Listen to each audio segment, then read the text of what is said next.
Bonjour, bonsoir et bienvenue dans cet épisode spécial de l'apéroliste qui aujourd'hui se diversifie puisqu'au lieu de parler d'un... puisqu'au lieu de parler d'un scénario, on va parler de personnages. C'est donc notre version Dessine-moi un PJ de l'apéroliste. Évidemment, référence à James Bond, très connu. Évidemment. Et aujourd'hui, nous allons parler de un personnage de Cthulhu, l'appel de Cthulhu, Mike Jeffrey Tevers. Mike Jeffrey Tevers. Le but de cette série, merci, de vidéo, c'est de parler de personnages qui nous ont marqués, plus PJ que PNJ, même si les PNJ ne sont pas exclus d'arriver à un moment il y ou en à un aura autre. certainement Certainement. Et le but, c'est aussi de vous permettre de réutiliser ces personnages si vous intéressent, si vous les trouvez intéressants, assez charismatiques, assez... Si vous êtes flemmard, on peut dire. L'idée, c'est qu'il y a des scénarios du commerce, pourquoi pas utiliser des PJ du commerce. Bon, on peut les vendre peut-être, mais... On peut les vendre. Mais pour l'instant, on va garder... Pour l'instant, on va les mettre voilà. en libre circulation. Et parce qu'on donc, est gentil. donc, Mike Tevers, c'est le receleur, arnaqueur, écraseur de son monde.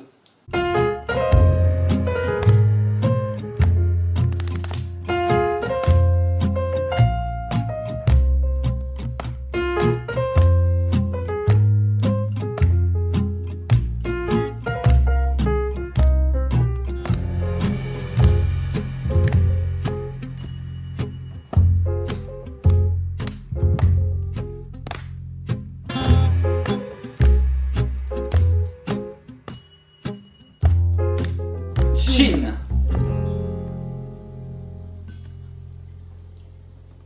Mike Tevers, c'est un Américain, plus ou moins, un symbole du rêve américain d'une certaine manière. Né à Toronto, c'est une longue série de personnages nés à Toronto, c'est les débuts. C'est le Je crois que début. c'est d'ailleurs le deuxième personnage. Oui, je crois. Il a fait une vie plus ou moins honnête. Il s'est fait taper plusieurs... C'est un peu une victime dans son enfance, etc. Enfin, mais il a fini par trouver une profession, entre guillemets, en escroc professionnel. Donc il va de ville en ville et il vend des trucs qui n'ont aucun intérêt en les présentant comme extraordinaires. Dans Donc, les grandes avec le villes. prix qui... Dans les grandes villes Et les petits villages. Les petits villages.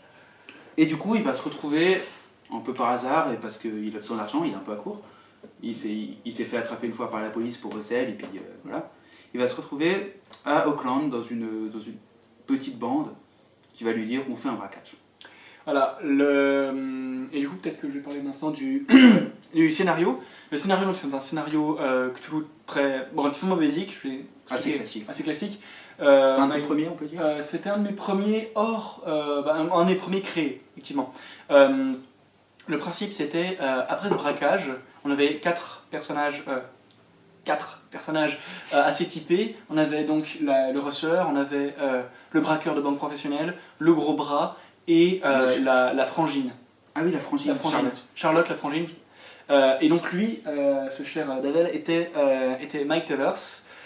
Et le principe c'était qu'après ce braquage, faire jouer tout le braquage, puis ensuite après le braquage, ils rentrent au manoir de leur patron, Samuel Burgess, et ils découvrent le manoir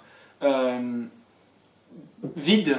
Et ensuite, il y a toute une aventure Cthulhu, effectivement, qui s'embraye avec de l'horreur, des vampires stellaires, voilà, assez classique. Et donc la partie qui va nous intéresser plutôt c'est la première partie, la partie du braquage, puisque c'est la partie qui met en valeur Mike Tevers de manière assez éloquente. Assez éloquente, voilà. Donc on peut parler tout d'abord de qu'est-ce qui fait Mike Tevers, à quoi il ressemble, qu'est-ce que c'est sa personnalité. Donc c'est quelqu'un qui sera très très propre sur lui, qui va essayer de se présenter au maximum, parce qu'au final, vu qu'il vend des choses qui n'ont aucun intérêt, par exemple, j'ai quelques exemples ici, il y a le chapeau authentique de Napoléon, qui est un chapeau, mais authentique. Il y a le véritable violon de Vivaldi, il y a un encrier authentique qui a écrit Les Misérables, il y a le cendrier en fonte de Christophe Colomb, il a trempé son cigare dedans parce qu'il était tellement excité d'avoir découvert l'Amérique. Voilà. Tu vois, Cloud Atlas. Oui, bah dans voilà. Cloud Atlas, un des personnages principaux de Cloud Atlas essaye de vendre à des musées, pour se faire de l'argent, il essaie de vendre à des musées son bureau, et son bureau, il prétend que c'est... donc il téléphone à un musée, en fait j'ai le bureau, le vrai bureau officiel de Stendhal. Comment ça vous l'avez déjà? Oh bon, excusez-moi, mais ça vous intéresserait le bureau de Charles Dickens? Enfin c'est ça. Et il a une feuille de son du Tsarevitch, dont Oui. on va peut-être parler plus tard. On va peut-être parler plus tard de la feuille de sang. Donc c'est quelqu'un qui a beaucoup de bagou en fait, c'est un des traits principaux du personnage. Oui, peut-être Assez opportuniste. peut-être parler de ses stats. Hein. Ouais, Il a des stats assez moyennes, force 50, dextérité 65, pouvoir 55, c'est très très moyen. Ses 3 stats principales, enfin 2 stats surtout, c'est l'apparence à 75 et l'intelligence à 75, l'éducation à 71. Mais c'est surtout dans ses points de compétence qu'il a beaucoup de... Il y a le chat qui vient. Et le chat qui vient. Donc c'est surtout dans ses... Ça fait des vues. Ça fait des vues. Yes. C'est surtout dans ses compétences qu'il va avoir beaucoup de points. 60 en contrefaçon, 60 en baratin, 60 en bibliothèque, 60 en estimation, 60 en histoire, 52 en persuasion et 60 en trouver objet caché. J'ai fait ces stats assez rapidement. Le but c'était d'avoir un personnage effectivement assez déséquilibré qui avait besoin des autres. Il est absolument pas, on ne peut pas compter sur lui pour le physique. Ouais, tout ce qui est physique, il maîtrise pas.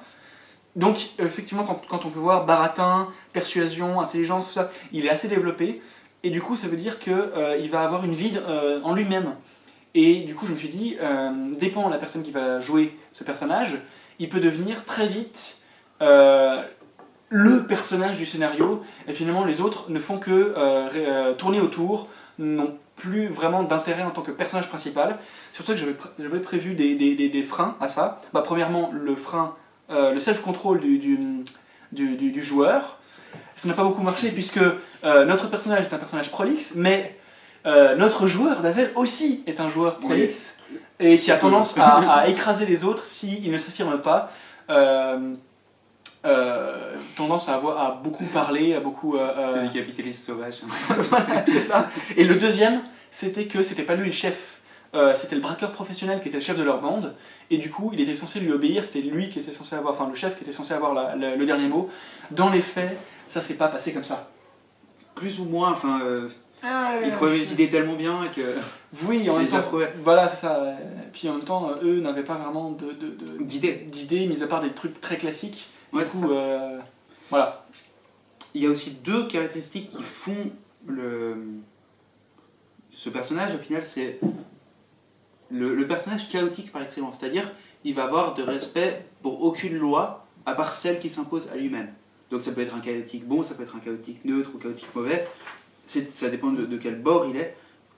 Mais c'est vraiment le personnage opportuniste qui va utiliser ses connaissances. Il est quand même assez cultivé historiquement en tout cas.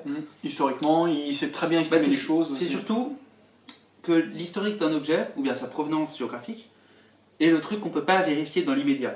Du coup, quand les gens ils vont pouvoir vérifier, je sais pas, aujourd'hui on daterait au carbone 14, ce genre de truc, mais à l'époque c'est pas possible, ça se joue en 24 il me semble. C'était en 27. En 27, voilà. 1927. Et ben il sera déjà loin. Et du coup, est-ce qu'on peut dire simplement que c'est un personnage qui va être un escroc qui est fait pour être détesté par les gens, par les endroits effectivement, dans lesquels il passe, mais il y passe qu'une fois du coup. Ouais. Voilà. Dans ses idéologies et croyances et dans ses traits, les choses que j'avais préparées, c'était donc idéologie, l'argent c'est le pouvoir et ceux qui en ont vont se faire plumer. Voilà, ce qui résume un peu tout. Exactement. Et puis dans ses traits, c'est je pourrais vendre à un esquimau de la glace. C'était ça. Bah c'est ça. Donc ça résume en le baratinant, en lui disant que c'est de la glace super parce qu'elle vient d'Amazonie puis elle était élevée sous serre. En 2 phrases, on arrive à résumer Mike Tevers et aussi tous les problèmes que vont poser Mike Tevers, puisque... les problèmes et les qualités aussi. Parce que les qualités, c'est vrai. C'est vrai, parce que c'est vrai que dans les qualités qu'il a amenées, c'est que finalement j'avais prévu un scénario en 4 heures, à peu près, qui s'est déroulé en 6h, 6h30. Oui, mais parce ça, que- c'est le scénario de jeu de rôle, on connaît. Parce enfin, que, enfin 5 heures, c'est vrai, 6 heures, Ouais. parce que j'avais prévu 1 heure pour le braquage, et ensuite la suite. Sauf que, avec l'instauration des personnages, et puis beaucoup de développement que tu as fait, En essayant d'appliquer les autres. quoi, en j'ai- essayant d'impliquer enfin, les autres, c'est vrai, mais tout de même, en ne laissant pas beaucoup de place pour parler, bah, ça nous a fait 2 heures, 2 heures et demie de scénario uniquement concentré sur le braquage et la fuite. Ouais. D'ailleurs, peut-être qu'on parle un peu de tes exploits, de tes plus grands exploits. On peut parler des exemples d'actions Oui. qui caractérisent Mike Tellers. Du coup, il y a aussi une action qui va avec le costume, qui va avec l'apparence, puisque j'ai 75 d'apparence, parce que ce personnage a 75 d'apparence, Mhm. qui va, avec cette histoire de se vendre, c'est qu'il arrive dans un hôtel, du coup, ils vont faire ce braquage, ils n'ont pas beaucoup d'argent, mais ils doivent quand même prendre une chambre pour la nuit, quoi. Ouais. Et il arrive et il dit bonjour, je voudrais la meilleure chambre de votre hôtel, je suis le prince de Yougoslavie, comte de Split. Compte de Split. Et voilà. Et Et du face coup, à il ça, n'a pas d'argent pour payer sa chambre, mais il va la prendre quand même. Mhm. Parce qu'il sait que s'il se présente comme le prince de Yougoslavie, évidemment, comme c'est un hôtel, la rumeur va courir très vite. Surtout, Et du coup, il va vendre des choses. c'est Auckland qui est une bourgade pas forcément paumée, mais c'est pas la plus connectée avec le monde C'est pas en Nouvelle-Angleterre. C'est pas Auckland à San Francisco. Hein. Non, c'est pas Auckland, San Francisco, c'est Auckland, Nouvelle-Angleterre. Nouvelle-Angleterre. Donc bourgade inventée, hein, qu'on se le dise au fond des ports. Oui, au fond des ports. Oui. Donc c'est effectivement arrivé, compte de Split, et moi face à ça, je me dis mince, fait baratin. Ou alors, je sais plus si tu avais beaucoup développé ou pas, j'ai dû faire Je baratin. crois que j'avais beaucoup développé. Bah, du J'avais coup, dit où c'était, tout ça. persuasion du coup, et ça passe. Parce qu'effectivement, la gérante était pas forcément la plus développée culturellement, alors elle voit une personne bien habillée, et ok, pourquoi pas. Je vois pas qui c'est, mais c'est un contre, oh mon dieu. Et puis du coup, j'ai présenté les autres comme des majordomes, et puis voilà. Voilà. Enfin, Donc lui se retrouve avec la suite présidentielle. La suite présidentielle. C'est au 3e étage, un appartement, une vraie suite finalement, ouais, qui était la meilleure chambre de l'hôtel, qui n'était pas mauvaise, mais qui n'était pas à la hauteur du comte de Split, avec de l'alcool. aussi, un bar. parce que c'est en Dans- prohibition. Voilà. Ça, Et c'est- puis j'avais besoin d'alcool pour. Je crois que j'avais prévu de lancer des cocktails Molotov. Oui, alors Ça. justement, on peut parler peut-être de ta deuxième action d'éclat, le détournement en vue du braquage. Ouais. Tu peux m'en parler. Oui, donc il se trouve que jusqu'à un certain moment, les quatre personnages, enfin les 3 PJ et Charlotte Sorrell qui était... non, Charlotte ou... Charlotte. c'était Charlotte. Enfin, C'était les Charlotte. 4 personnages pensent à faire un braquage assez classique, à juste attaquer, les mains en Aller l'air, un petit peu en bourrin. Enfin, aller un on peu va en dire. bourrin, jusqu'à ce que Mike Tellers arrive, se présente en compte de Split et tout ça, et décide de faire une diversion. Et donc, il prépare des choses, il arnaque des gens, véritable encrier de machin, le pistolet de... C'était quoi le pistolet de Lee, non, il y avait un truc du genre, le pistolet du général Lee, un truc du Ah genre, oui, oui. Non, c'est le qui a à cheval. Non, enfin, c'est le pistolet. Oui, pistolet du. pistolet, vrai pistolet du général Lee, voilà. Et il arnaque des gens, et il fait monter dans sa chambre de l'alcool. Alors évidemment, c'est le compte de Split, alors on peut pas lui refuser de l'alcool. D'ailleurs, c'était inclus dans le prix de la chambre. Je t'ai fait un coup de baratin quand même, il me semble, pour Ah oui, mais Voilà. Enfin, à un moment. 60 de C'est baratin, pas ça, voilà. Non, j'avais pas mal de chance aussi. Oui, il y a eu beaucoup de chance. Sur le début, la fin, moins de chance quand même. Hein. Oui, mais Ça va, ça vient. Et ça s'en va et ça va. Oui, c'est toi. C'est fait le tout petit rien. Et il fait monter donc de l'alcool. Et avec ça, il me dit, je mets de l'alcool dans des bouteilles, je mets une mèche et enfin du tissu, Ouais. genre de choses, je bouche et je les garde avec moi dans ma sacoche. Et je comprends pas au début. Puis jusqu'à ce que, à un moment, donc au moment où ils décident de faire le braquage, ils passent dans l'allée qui est juste à côté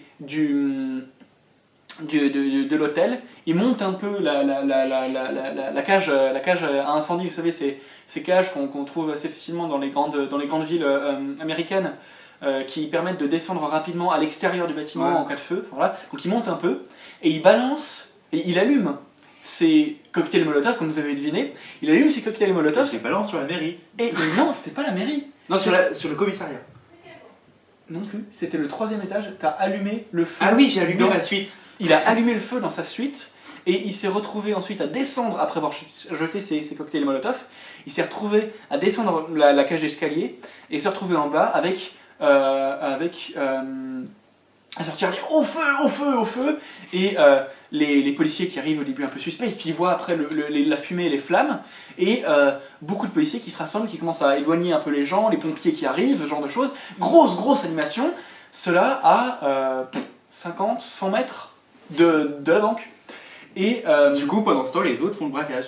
Et non, quand même noter le génie du gars pour attirer au départ le premier policier. Le haut feu n'a pas convaincu, le baratin n'a pas marché. Du coup, non, il a fait peur à une. Tu as fait peur à une femme. Oui, j'ai fait peur à quelqu'un. Et du coup, en fait, je ne me rappelle plus exactement, Je me suis versé la fiole de sang du tsarevitch, donc le tsarevitch hémophile. Des connaissances historiques, encore une fois, sur le visage, sur les corps un petit peu, pour faire genre je suis blessé. Et j'ai dit, j'ai été victime d'un attentat, je suis le prince de Yougoslavie, vous devez m'aider. C'est ça, et c'est ça qui a attiré les premiers policiers. Donc, voilà, c'est ça. Donc il faut s'imaginer que face à ça, on avait les personnages qui étaient très classiques. C'est pas trop bien. C'est vachement bien, mais en même temps, t'écrasais complètement les autres joueurs. Mais enfin, comme un pro, c'est génial. Le braquage se passe bien. Et après, ça a capoté à un moment, mais ça a capoté au moment en fait où tu as commencé à. Tu es parti en fait du feu, et un policier qui a bien vu partir et t'a considéré comme suspect, et t'as suivi, t'as pas poursuivi, mais il t'a suivi. Et c'est quand tu as rejoint en fait les 3 autres braqueurs avec leur Il a commencé à avoir un doute. Il a commencé à avoir un doute et il a commencé à vous poursuivre. Le coup course-poursuite. Assez insolite, puisque normalement les courses-poursuites dans Toulouse c'est plutôt l'inverse. Poursuivons quelqu'un, là c'était vous êtes poursuivi. Et vous avez tué, je crois. Oui, puis après on s'est enfui simplement. Vous êtes enfui et c'est à ce moment-là que vous êtes arrivé après c'est le scénario qui s'enchaîne. Et puis au final, le bagot du personnage ne sert plus vraiment. Voilà, le bagot du personnage ne sert plus vraiment, puisque face à un vampire stellaire qui a été libéré par. Pourtant, je vais lancer mon cendrier en fonte à la fin. Le principe, c'était dans les souterrains du manoir, il y a le Deep One qui est le bateau de Josiah Burgess, un vrai pirate, qui est l'ancêtre de Samuel Burgess, le chef de eux. Le chef de nous. Qui en fait a, dans les anciens temps, donc 1700 et quelques, retrouvé une plaque très étrange, avec des inscriptions très étranges. Ouais. Et le souterrain avait été scellé, le souterrain qui permettait d'accéder à la grotte, où il y avait le bateau qui ensuite permettait d'accéder à la mer, avait été scellé et avait été retrouvé par Samuel Burgess et Red Jack, le second de Samuel Burgess.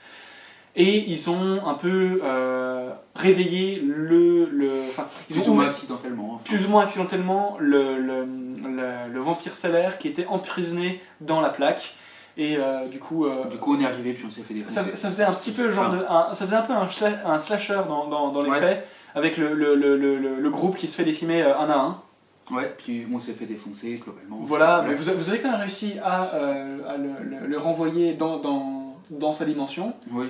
Mais vous êtes quand même tous devenus fous, ou vous êtes tous morts, sauf Mike Tellers qui est lui devenu fou, qui s'est jeté sur son camarade. Très très souvent dans il s'est jeté sur son camarade, il lui a arraché le visage avant de se jeter à l'eau pour ne plus jamais réapparaître. Voilà. Ça c'était la petite part Cthulhu du scénario, mais donc le vrai personnage important c'était donc Mike Tellers, parce qu'il a finalement phagocyté totalement qui là, en fait, fait à lui tout seul le scénario, la première partie du scénario. C'est ça. C'est juste qu'il l'a tellement abattu tout seul, sans l'aide des autres, que les autres, en fait, n'ont rien eu à faire.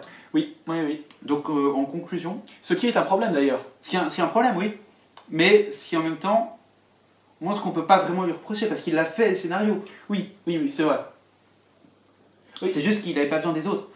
Puis ça, c'est une question d'équilibre du groupe. Oui, puis du coup, ça fait un peu plus que vrai personnage de jeu de rôle. Ça fait plus un personnage d'un roman ou d'un film très, très intelligent qui arrive à se débrouiller toujours à sortir de ses actions en utilisant sa langue. Là, je pense au personnage principal, j'ai oublié son nom maintenant, de l'Empire brisé, de la trilogie de l'Empire brisé. On en a parlé avant, ouais, Prince, roi et empereur brisé, qui effectivement c'est un personnage uniquement motivé par la vengeance et qui sort de toutes ses solutions grâce à sa stratégie, grâce à son intelligence, grâce à sa langue. Il va énormément négocier, il sait se battre mais c'est vraiment pas son intérêt principal. Donc on peut le placer comme PJ, comme personnage joueur donc, mais il faudrait, c'est quelque chose que j'avais déjà évoqué quelques fois, il faudrait en fait donner le même personnage à plusieurs joueurs en même temps. C'est un truc qu'on n'a pas encore essayé, mais que ça serait bien. Ça, j'essaierai un jour, mais à ce moment-là, comme c'est un personnage qui peut au final se suffire à lui-même, il suffit d'engager les gens, etc. Oui. Et ben tu peux faire une aventure géniale. Et puis ce qu'il y a d'intéressant aussi pour le maître du jeu, c'est que avec un personnage comme ça, t'as pas besoin d'inventer de scénario. Ouais, tu le mets dans une ville et il va te faire ton scénario. Bon, après, il faut juste que les gens qui partagent le corps de Mike Tellers, il faut inventer un peu des règles. se mettent pas forcément d'accord, mais je veux dire, il faut qu'ils aient une inventivité autant grande et une capacité à improviser ce genre de choses autant grande. Il faut un MJ qui improvise énormément, qui sache improviser, et il faut des bons joueurs qui sont capables de créer leur aventure, parce que quelque part, c'est ce qui s'est passé là. Je n'ai pas honte de le dire, tu es un bon joueur. Ah bon bah, écoute, tu sais que ça me touche. Hein. Tu as réussi à quand même, mais comme tu l'as déjà dit, la moitié du scénario, c'était Mike Tellers. Oui, bah c'est ça. Donc, il y a quand même ça. Faut que les joueurs aient cette capacité-là, mais c'est vrai que ça peut être intéressant à voir. À mon avis, à 4, tu peux réussir à faire des choses. Un personnage schizophrène, un truc du genre. Voilà. Bien, simplement, tu sais, comme dans les BD avec le diable et l'ange, simplement plusieurs phases de la personnalité. Oui, il y a ça. Et sinon, on peut très bien le classer comme PNJ. Comme PNJ, ça peut être un marchand tout simplement qui arnaque les gens. Ça peut être un informateur de la pègre qui sait tout sur la pègre et qui n'hésitera pas à trahir la pègre et les joueurs pour son intérêt, tout simplement. C'est ça, ça peut être simplement le filou de base où tu n'as même pas besoin de le torturer. Tu lui donnes $50 et puis oui, c'est ça. qui va te dire tout ce qu'il sait. C'est absolument ça. Ou alors, sinon, ça peut être aussi un ennemi mortel, mais pas le grand ennemi, mais c'est ce genre de personne qui... quand on lui vole ses bottes, quand on lui vole ses bottes, comme tout bon PJ d'ailleurs, va parcourir les 7 continents pour les récupérer. C'est-à-dire qu'un PJ, il va voir par exemple un Mike Tellers endormi, il va lui fouiller son sac, voilà, c'est ça. Limite par habitude. C'est l'habitude. Des formations professionnelles. C'est je fouille. C'est ça. C'est l'habitude des MMO, genre de trucs. Ouais, c'est ça.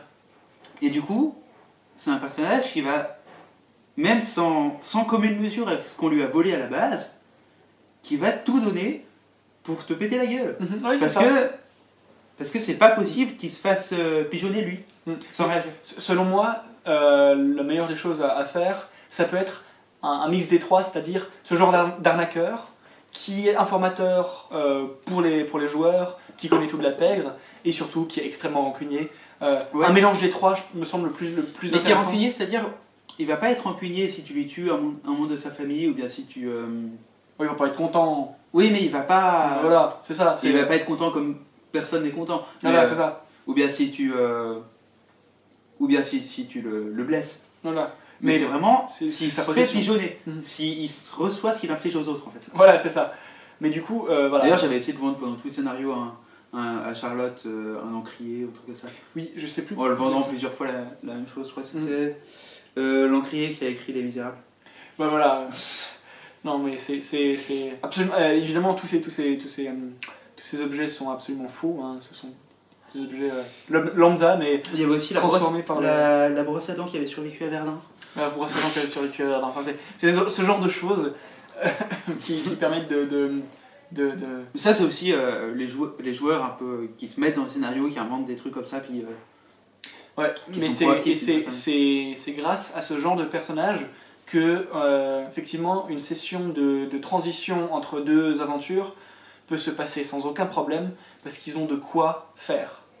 et peut devenir mémorable. Peuvent devenir Alors que mémorables. c'est une session où, Justement. au final, le MJ, il a 2 lignes sur son Oui, c'est ça. sur D'ailleurs, sa feuille. au niveau mémorable, On se ton souvient. personnage est Mike Tevers est mémorable pour toi parce que justement il est ce personnage grandiloquent, inspiré. Il est trop bien joué. Enfin, Il est super bien à jouer, il est super bien à recevoir en tant que MJ. Par contre, c'est vrai qu'il est aussi mémorable pour les autres joueurs de cette session, les 2 autres joueurs de cette session, parce que il a pris ils avaient trop pas la- l'impression d'être utile. Voilà, en fait. ils n'avaient pas l'impression de jouer, ils étaient spectateurs.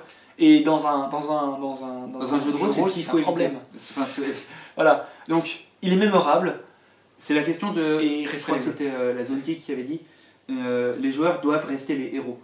Tous les joueurs. Tous les joueurs. S'il y en a un qui prend l'ascendant sur les autres, c'est pas un problème, tant qu'il ne prend pas trop l'ascendant. Dès que il y a un monopole, l'intérêt est perdu, le vrai but du jeu de rôle est perdu. Ou bien alors le MJ doit réagir, mais ça. Oui. Et à ce moment-là, moi, en tant que MJ nouveau MJ, débutant, j'ai pas su réagir, j'ai pas su le freiner. Mais d'ailleurs, c'est pour ça que ton nouveau personnage, dont on parlera On va en parler quand on aura plus fini tard, mais cette campagne. Grandi est pas dans le même registre, mais différent, beaucoup plus politisé pour le coup. Oui, bah, Et là, pour le coup, je t'ai mis des freins. oui, bah, Des freins c'est- physiques qui sont la barrière de la langue et, Mais ça, on en et reparlera. ce genre de choses. D'ailleurs, ce sont de très bons moyens. Si vous avez un personnage qui vous sentez qu'il a trop de il pourrait prendre beaucoup trop de place, la barrière de la langue, ça fonctionne très bien. Si votre personnage n'a que 20% en anglais et qu'il se retrouve balancé en Amérique, il a beau parler français et très bien italien, en anglais, bah, il va devoir un Ouais. traducteur, et du coup ça va être beaucoup plus gênant, ou il va pas savoir parler, c'est ce genre de choses. Bah Mais oui, je mais sens ça, qu'on- on va en reparler. On On sent on- qu'on commence à être voilà. un peu long. on commence à être un peu long, on est en train de différer de notre sujet principal. Donc Mike Tevers, arnaqueur professionnel, écraseur de son monde, écraseur du scénario, créateur du scénario Créateur du scénario et et. écraseur des personnages, Ouais. à réfréner, mais qui peut être intéressant à jouer ou à faire À mon avis, en interpréter, PNJ, il peut être inoubliable.